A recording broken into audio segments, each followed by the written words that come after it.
Morning, everybody, and welcome to a Sunday sermon. Today we are honored with the spirit of St. Peter. Peter was the leader of the disciples of Jesus, knew as much about Jesus as anybody that was following him, and did a lot of great work after his passing and crucifixion. So I know that Peter's here, and Peter usually has a pretty strong message for us. So let's begin and hear what he has to say this morning.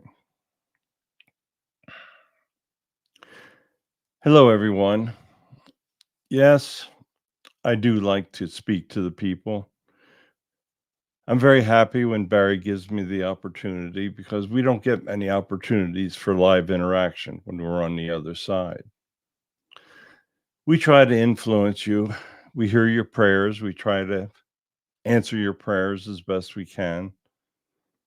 We do all of the things that we can do to try to influence you, come to you in your dreams.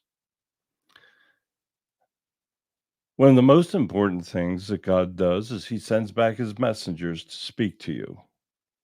He sent back people like Martin Luther King, people like the Reverend Billy Graham. He sent back some miraculous souls to try to tell individuals face to face what they need to learn.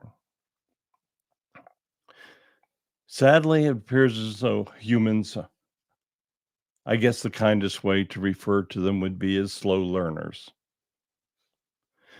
Not much has changed. When we walked the earth, we tried to tell people that the way to heaven was incredibly simple.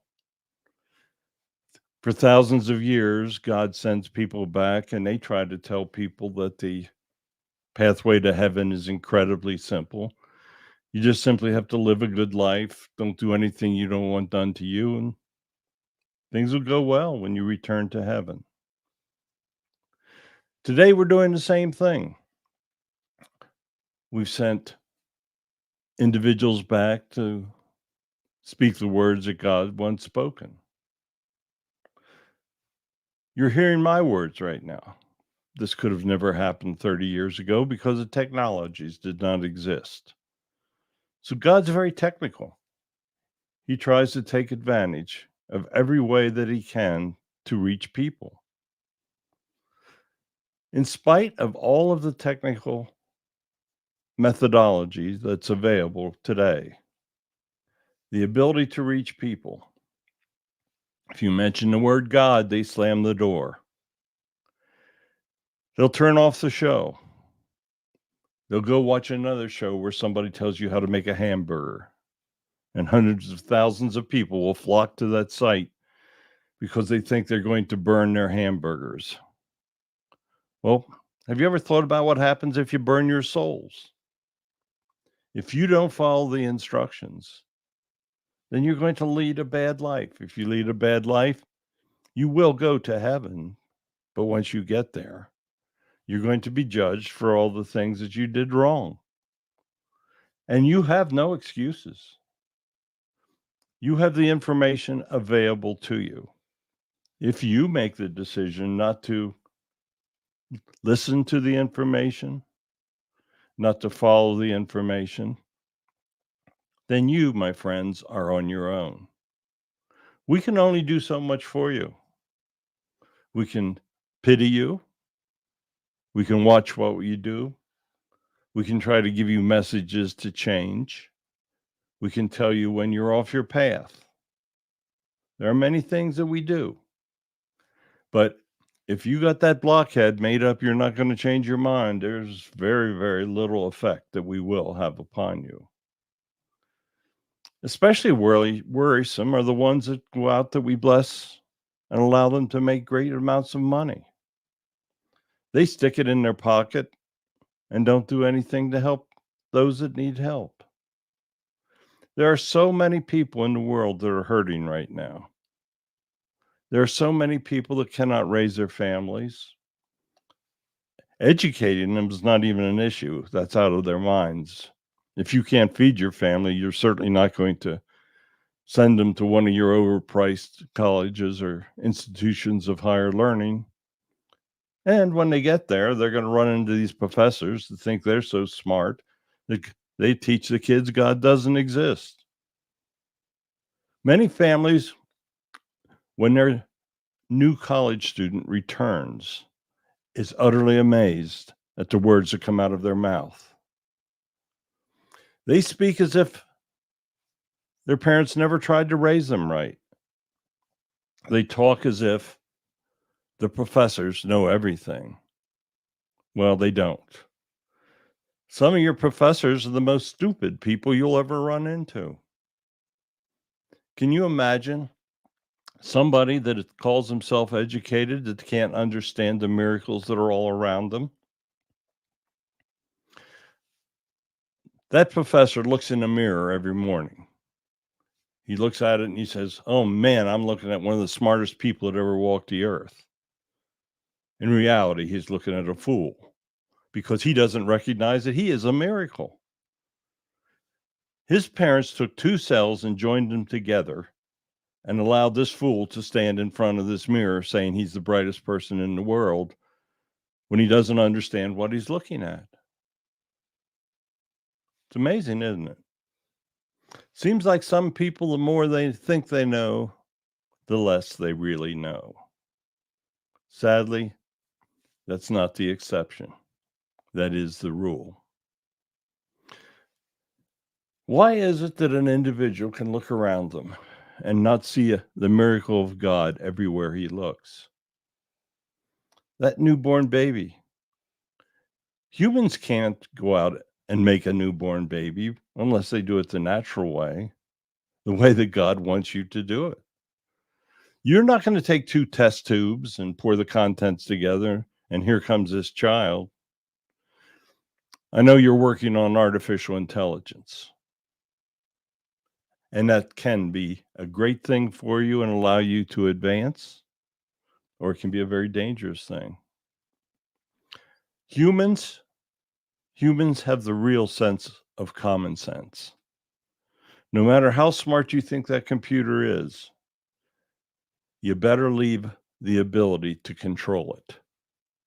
Because you don't know when that computer is going to decide it wants to control itself.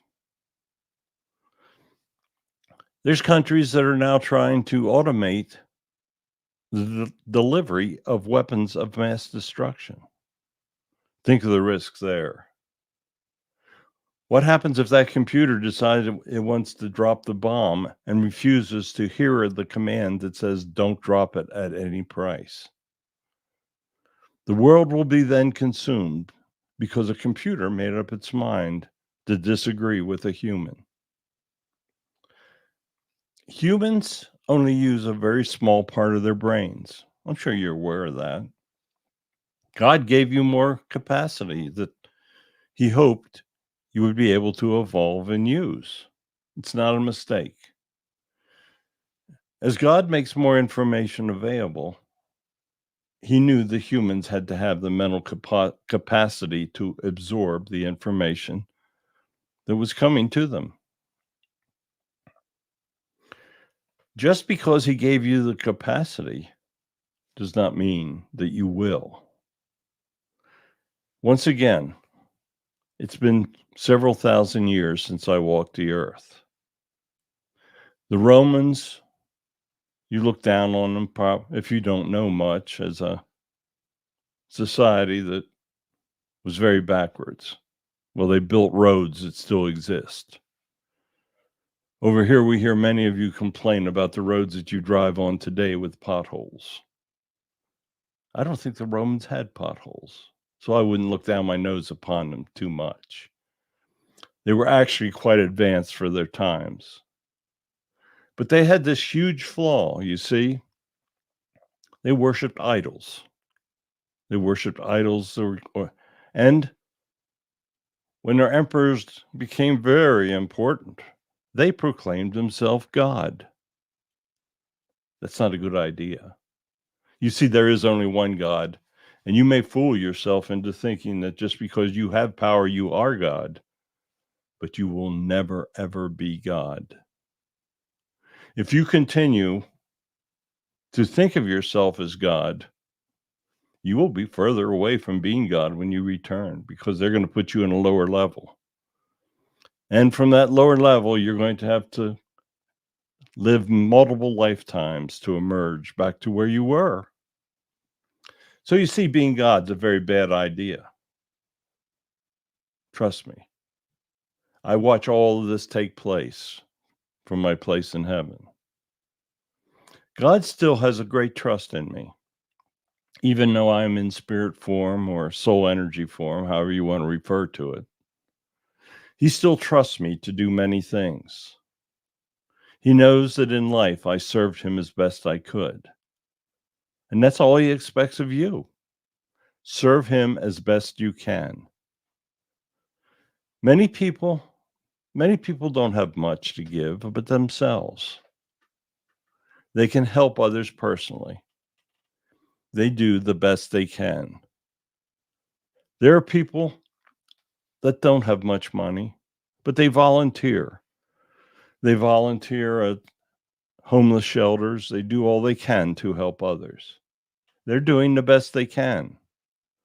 Many people make billions of dollars and don't help anyone, and they will rank far lower than that individual that went to the shelter to help the homeless. Money can't buy happiness. It will buy you much sadness if you don't understand it. You see, in heaven, there is no money because we don't need it. Believe it or not, there are other planets that don't have money either because they have learned they don't need it. Money is a test. It's an object that God has given you to test you. He will test you to see what you do with it. Help your family, show love, help others. That's what he wants you to do. Stick it in your pocket and forget it. That's not what he wants you to do. You see, there are many people that devote their lives to accumulating wealth. They have no understanding of how to use it. They only think it's for their self-benefit, the benefit of those of their friends and those of their families. They could not be further from the truth. There was a time money didn't exist. People would barter. They would trade items that they needed to live. Money became a substitute for the items. You would now buy the items that you need to live. And along with money came this concept of great wealth. It can be a wonderful thing for people, or it can be their downfall. You see, I can't answer that question, how you make your decisions, because only you can. God gave you the free will. God gave you the free will that you can live your life any way that you please. You can speak against him. You can tell others that there is no God. And there won't be much of a penalty on earth. Oh, you won't receive our guidance because you don't believe in us. That's a penalty.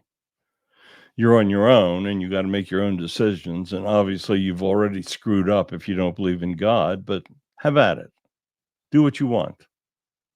Speak against him. But then on that day when you come back to heaven, you are going to realize the true stupidity of how you wasted your life. You were sent back with a life plan. It had lessons in it you need to learn to advance in heaven. You see, advancing in heaven is the most important thing for your soul. When you're in human body form, you truly don't understand, because God sends you back without any of the information that you had while you were in heaven. You come back as this newborn, and your parents help you learn. Your peers help you learn. Your teachers, and in many instances, the greatest learning that you do is how you teach yourself.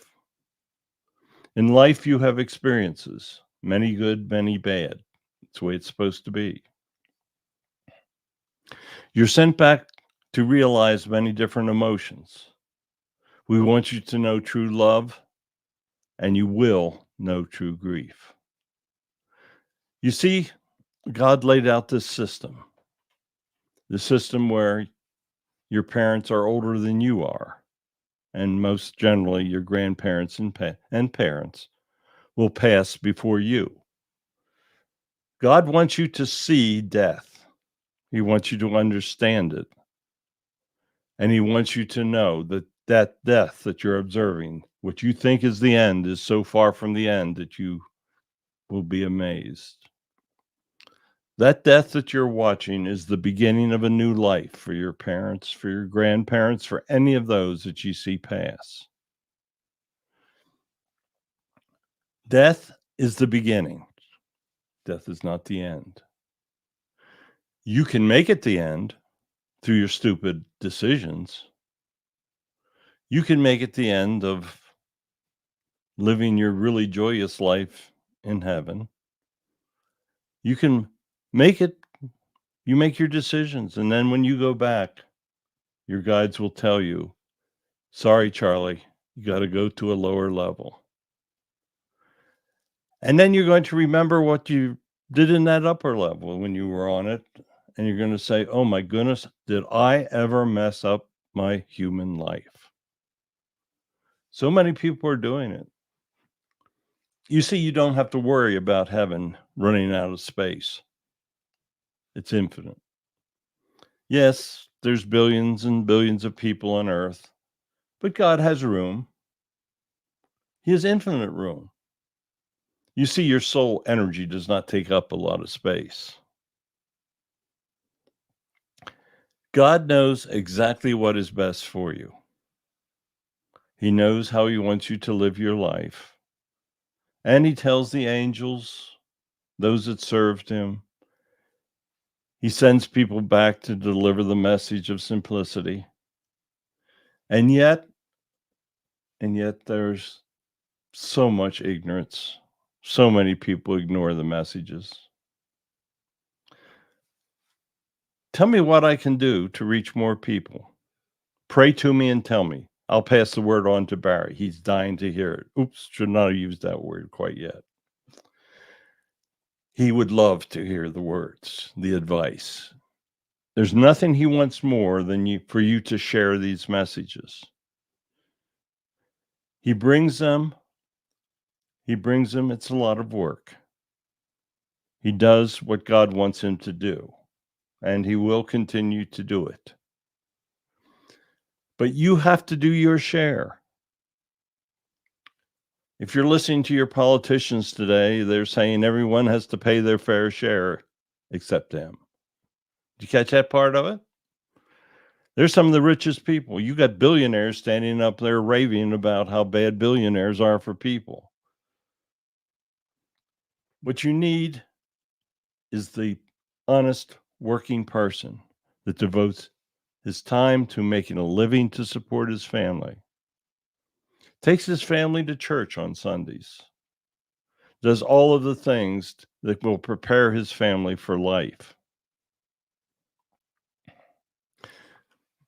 He is the one that does not do anything that he does not want done to himself. He doesn't raise animosities so that people might want to hurt his family. He wants other families to live the same way he does. He wants to exist. He doesn't see skin colors differentiating people. He doesn't see money as differentiating people. He focuses on his life and what is best for his family. That is the truly good person. It's not how many hours he spends in church all week. You see, he could be using that time to help others. If that person thinks on the final moments of his life that he can ask for forgiveness and receive it, doesn't work like that. God knows what your entire life is. We know. We've helped you live it. We've heard your prayers. We've sent angels to you for help. We've given you advice. We've done all of the things that we think you need in order to live this good life. All you need is to go out and do the simple things. Speak to others about God. Tell them how God has entered your life and how God has blessed you in so many ways. Tell them how God has given you this great family. Tell him how he has given you these great friends. But the most important thing is tell him how God has brought you inner peace.